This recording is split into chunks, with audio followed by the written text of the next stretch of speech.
اهلا بيكم في فيديو جديد. معكم عبد الرحمن ياسر. في الفيديو ده هقول لك على ايه هو السر اللي انت من خلاله تقدر ان انت تغير حياتك 180 درجة. تقدر تخلي حياتك ان هي فيها انتاجية، وفي نفس الوقت تقدر ان انت تلاقي اهدافك اللي انت بتخططها بقالك كام سنة بتتحقق على ارض الواقع. السر في الموضوع ده كله وهو الروتين. ممكن تكون انت عندك فكرة سلبية عن الروتين، وممكن انت تكون شفت فيديوهات تانية بتتكلم عن نفس الموضوع، بس اللي انا اوعدك بيه ان شاء الله ان الفيديو ده هيكون مختلف. الفيديو ده هيبدأ ان هو يغير وجهة نظرك عن الروتين، وفي نفس الوقت هيوريك الصورة كاملة من اول ايجابيات الروتين للمشاكل اللي ممكن تواجهك وازاي ان انت تواجهها. فحاول بس ان انت قبل ما تبدأ هات ورقة وقلم وابدأ ان انت تكتب النقط اللي احنا هنتكلم عنها ان شاء الله في الفيديو ده. بس قبل ما نبدأ ما تنساش ان انت تعمل لايك وتشترك في القناة، علشان اشتراكك واللايك بتاعك هيفرق معانا جدا، وان احنا هنقدم محتوى مفيد ان شاء الله ليكم في الفترة اللي جاية. وما تنساش ان انت تصلي على النبي وتدعي لاخواتنا في فلسطين.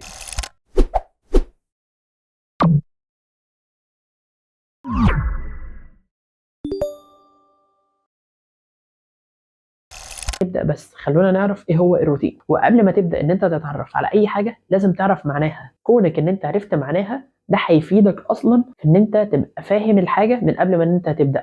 نعرف ايه هو الروتين بالتعريف الصح. الروتين هو مجموعة من الممارسات او النشاطات المتكررة على مدار ايه بقى؟ اليوم او الاسبوع او الشهر او السنة. وركزوا لي دايما في نقطة الممارسات او النشاطات المتكررة، يعني حاجة انت بتعملها كل يوم او كل اسبوع او كل شهر.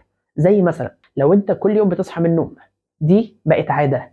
انت مثلا دلوقتي عندك تمرين 3 او 4 ايام في الاسبوع، فدي بقت عادة. طب ازاي بقى انا دلوقتي عايز ان انا اقدر ان انا انجح او اغير حياتي او اوصل للهدف بتاعي وانا على نفس الروتين بتاعي؟ مخي اللي هنا ده بقى على الاوتو بايلوت، بقى بياخد نفس الاوامر بتاع كل يوم. انت بتجاهد نفسك يوم 2 3 بس بترجع تاني لنفس ما كنت بالظبط. تعالوا بقى دلوقتي هقول لكم اهمية الروتين. ليه انت لازم اصلا تعمل روتين؟ احنا ممكن نلخصهم في 4 نقط: يحسن الانتاجية، يقلل من التوتر، يحسن في إدارة الوقت، يساعد على تحقيق الأهداف. خلونا بس ناخد كده لمحة عن كل واحدة. احنا قلنا في ايه هو الروتين؟ هو الممارسات او النشاطات المتكررة. لما انت هتكرر حاجة بشكل يومي يبقى انت هتقدر ان انت توصل فيها لنتيجة.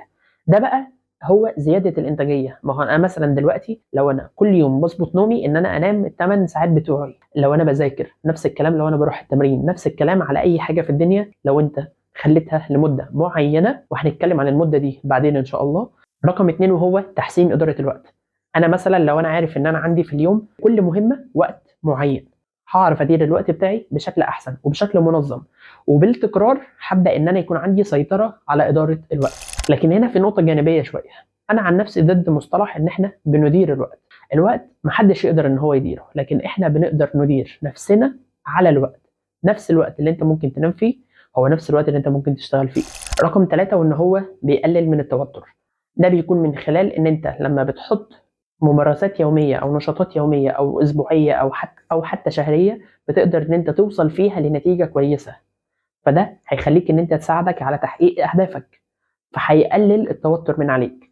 انما لو انت كل يوم مثلا مش بتعمل اللي وراك، مع تراكم الايام هتبدا ان انت يكون عندك توتر او قله ثقه في نفسك ان انت اصلا تقدر تحقق حاجه. رابع نقطه وهو يساعدك على تحقيق الاهداف. كل ما هتخلص اهداف كل ما هيبقى عندك ثقه في نفسك اكتر، وهتقدر ان انت تخلص اهداف تانية وثالثه، فهيساعدك ان انت تحقق اهداف اكتر واكتر.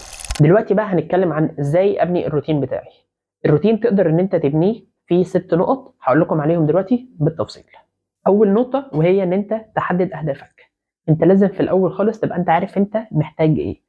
معظم الناس مشتركين في 4 ل 5 جوانب للحياه، زي الجانب الديني، الجانب الاسري، جانب الصحه، جانب الشغل، جانب الدراسه او جانب التطوير النفس. نصيحه: ما تحاولش ان انت تشتغل على كل هدف في كل جانب لوحده، لا، حاول ان انت تشتغل على الاربع او الخمس جوانب باربع او 5 اهداف لفتره معينه. ما تشتغلش على اكتر من هدف في جانب واحد. رقم 2 وهو تحديد المهام. لو انت مثلا عندك هدف ان انت تخس 40 كيلو، هل من المنطقي ان انت هتخس ال 40 كيلو كلهم على طول؟ لا طبعا.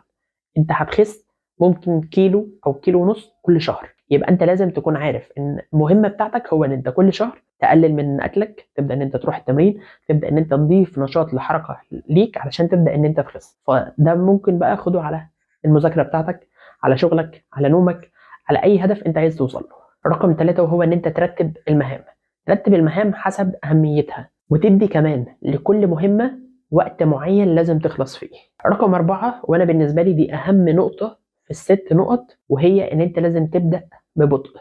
ليه بقى تبدأ ببطء؟ طبيعي وانت شغال على حاجة لسه انت بتبدأ فيها بيكون عندك حماس رهيب جدا جدا، يومين 3 او حتى اسبوع او اسبوعين بالكتير قوي ممكن بيكون بيروح، فبترجع انت بقى لنقطة الصفر اللي انت كنت عليها قبل كده. فلما انت تعود نفسك انا لازم ابدأ ببطء، وتقدر ان انت تزود الانتاجية بتاعتك مع مرور الوقت. رقم 5 وهو ان انت لازم تكون مصر، او الاستمرارية.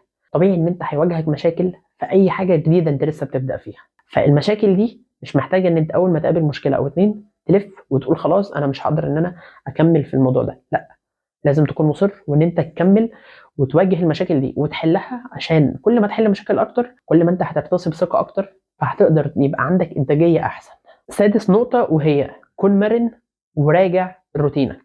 ليه بقى لازم تكون مرن؟ الدنيا ما بتمشيش على مسطرة واحدة، الدنيا الثابت فيها هو التغيير، فطبيعي ان كل حاجة بتتغير، فانت حاول ان انت متكيف مع الوضع اللي انت فيه، ولازم ان انت تراجع الخطة بتاعتك، تكون مراجعة كل اسبوعين، كل شهر، كل شهرين. انت ادرى بظروفك وادرى بالخطة بتاعتك، لازم يكون في مراجعة وتقييم، وان انت كمان تكمل وانت ماشي.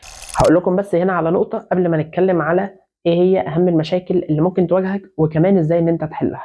هنتكلم بس عن المدة اللي انت محتاجها عشان تبدأ ان انت تحس بالتغيير ده او تبدأ تبني الروتين بتاعك. في ناس بتتكلم ان ممكن من حوالي 21 يوم ل 3 شهور، دي المدة المتوسطة اللي انت محتاجها عشان تبدأ ان انت تبني روتين جديد او عادة جديدة لحياتك. وفي ناس بتوصل الموضوع ده ل6 شهور. اللي انا عايزك تعرفه وتحطه في دماغك هو ان ال3 شهور تقريبا هي مدة متوسطة تقدر ان انت بيها تكون غيرت حياتك في ال3 شهور دول. وطبيعي وانت ماشي او طبيعي وانت رايح في الهدف بتاعك ان انت هتقع، مش مهم خالص، قوم وكمل، وزي ما قلت لك راجع وكمل خطتك ان شاء الله. دلوقتي بقى هقول لك على اهم المشاكل اللي ممكن تواجهك وازاي ان انت ان شاء الله تتغلب عليها. اول حاجة وهو الكسل او التسويف، ودي طبعا من اهم المشاكل اللي ممكن تواجهك في اي حاجة، وهو ان انت بعد ما تكون متحمس لحاجة بس انا زهقت، طب خلاص بكرة وبكرة يجيب بكرة، وتفضل كده في دوامة التسويف والتأجيل الى ما لا نهاية. فتعالى بقى اقول لك ازاي ان انت تواجه الموضوع ده. لازم تكون محدد اولوياتك، وفي نفس الوقت لازم تبدأ بهدوء او تبدأ ببطء، وما تبدأش بحماس، ورتب اولوياتك في الموضوع ده مهم جدا جدا. وبعد كده بقى حاول ان انت تكافئ نفسك، لازم تكافئ نفسك ان انت مثلا قعدت اسبوع عملت اللي عليك، او حتى مثلا يوم انا عملت اللي عليا كله في اليوم ده. كافئ نفسك، كافئ نفسك بحاجه انت بتحبها. رقم 2 وهو صعوبه التكيف مع التغيير. وزي ما قلت لك ان الدنيا ما بتمشيش بمسطره واحده، الدنيا ما بتمشيش على حاجه واحده، لا الدنيا اصلا بتتغير، ان انت لازم تتكيف وتتحلى بالمرونه علشان تقدر توصل للي انت عايزه. رقم 3 وهو صعوبه التركيز. انت كواحد كانت حياته كلها فوضويه، عايز يكون ليك انتاجيه وتركيز، انت ممكن يومك يكون بالثلاث 4 ساعات على الموبايل، على السوشيال ميديا، بتسكرول من ريل لريل.